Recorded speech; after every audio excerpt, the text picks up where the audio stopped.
My name is Renee Kanitz and I'm currently studying ECH 431. This video is a supporting resource for my Misconceptions in Mathematics assignment, and it links with the parent guide, Conceptual Understanding of Time Telling.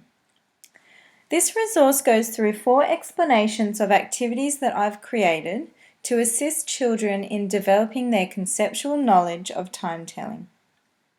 Please use the approximate timetable at the bottom of this page to navigate through the different activities.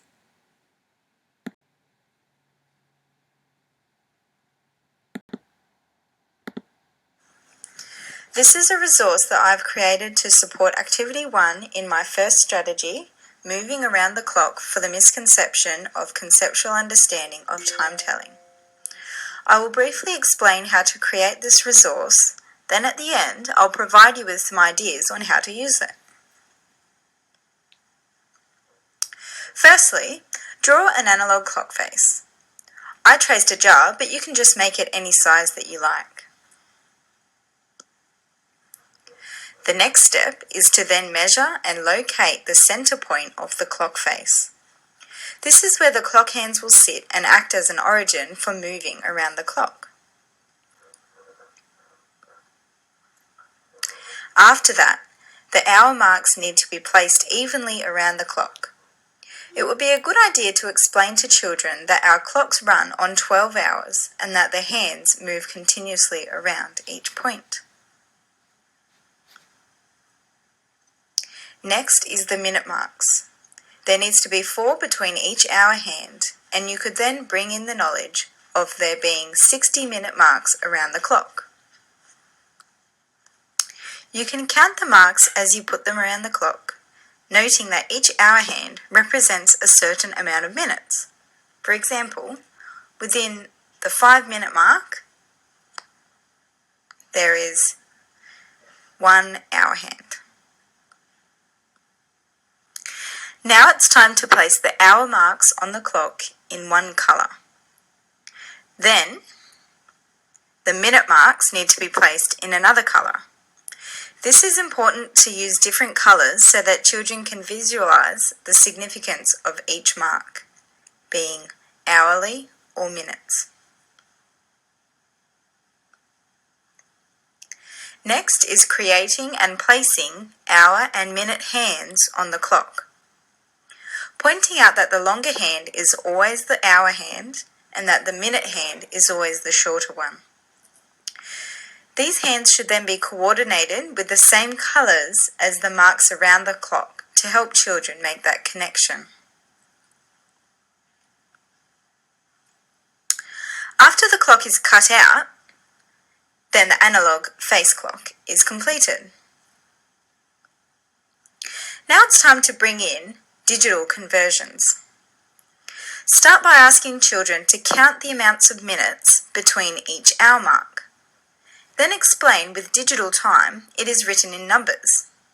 So as you can see, on the first hour hand, I've put semicolon 05. That indicates that there are 5 minutes on that hour hand mark.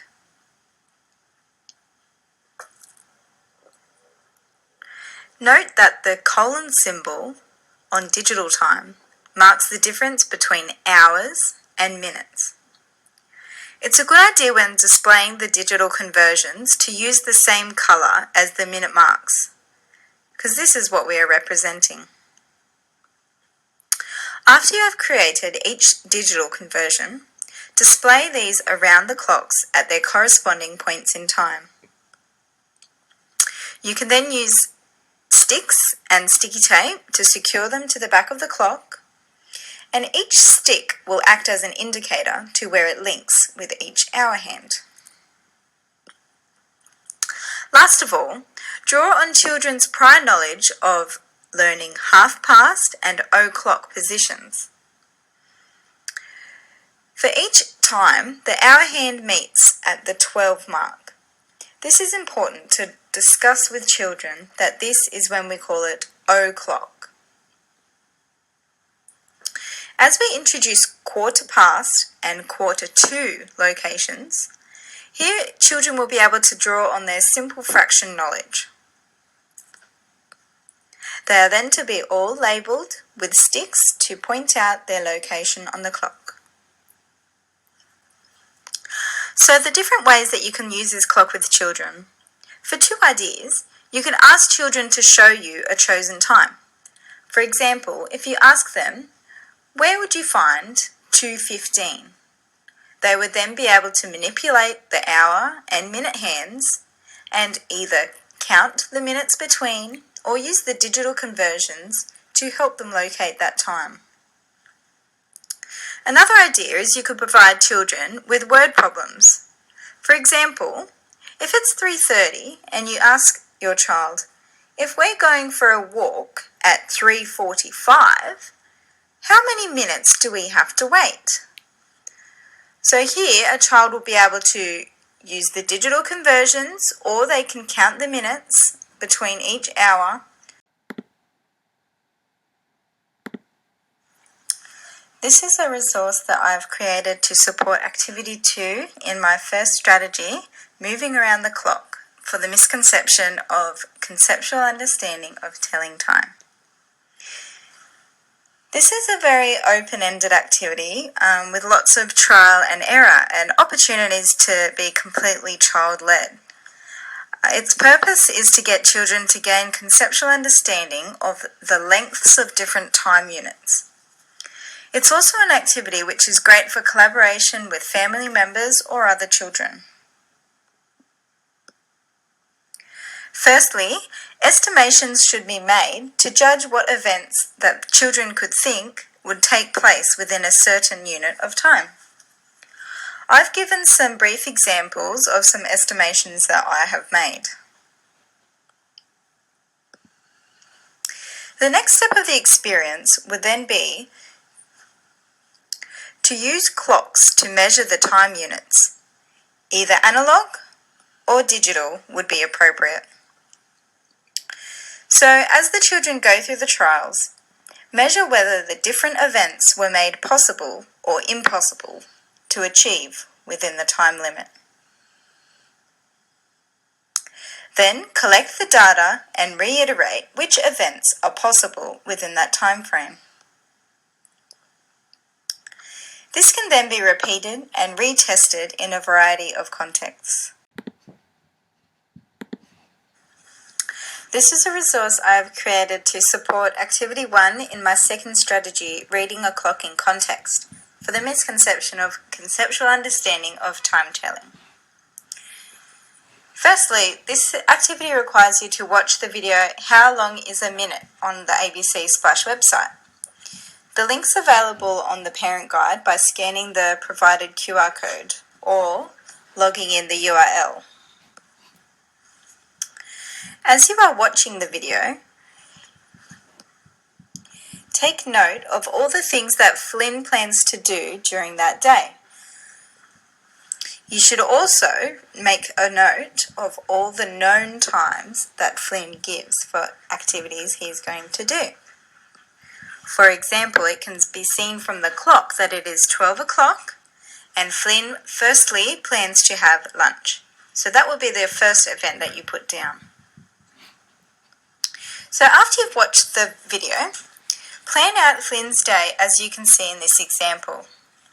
Log in the known times as well as the events that Flynn is going to do in between.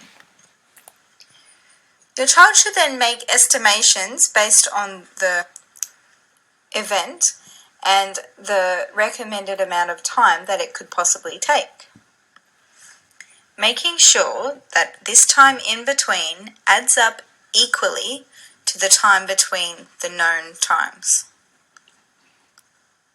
So the clock that was made in Activity 1 of Strategy 1 can be used to support this activity by being a manipulative clock where the children can locate the times and move the hands as they travel through the passing time. It can also serve as a tool to convert between analog and digital representation. So after this is done, then log in the times that the events would likely take place.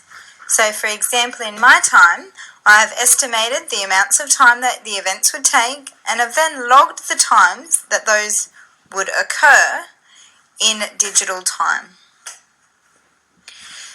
This learning can then be transferred to a more personal context where the children can plan their own day by first logging in events that they know will happen at a certain time and then filling in the gaps between with activities that they may like to do. So this resource gives children the opportunity to estimate units of time and using events, plan these on a clock, building knowledge of the concepts of time passing. This is a resource I've created to support Activity 2 in my second strategy, Reading a Clock in Context, for the misconception of conceptual understanding of time telling. So this activity draws upon the classic game of What's the Time, Mr. Wolf, and applies it to a collaborative approach to reading time and moving around a clock. To briefly explain the activity, you need to draw a large clock on the pavement or anywhere that's a flat surface, as big as it's required, which would depend upon the number of participants you have. So the idea is that the wolf calls out times that events will happen up until dinner time. The wolf will move around the clock on the hour markers and the lamb will move around the clock on the minutes. So for example, up in the top right of the screen, I've created some example times that the wolf might call out.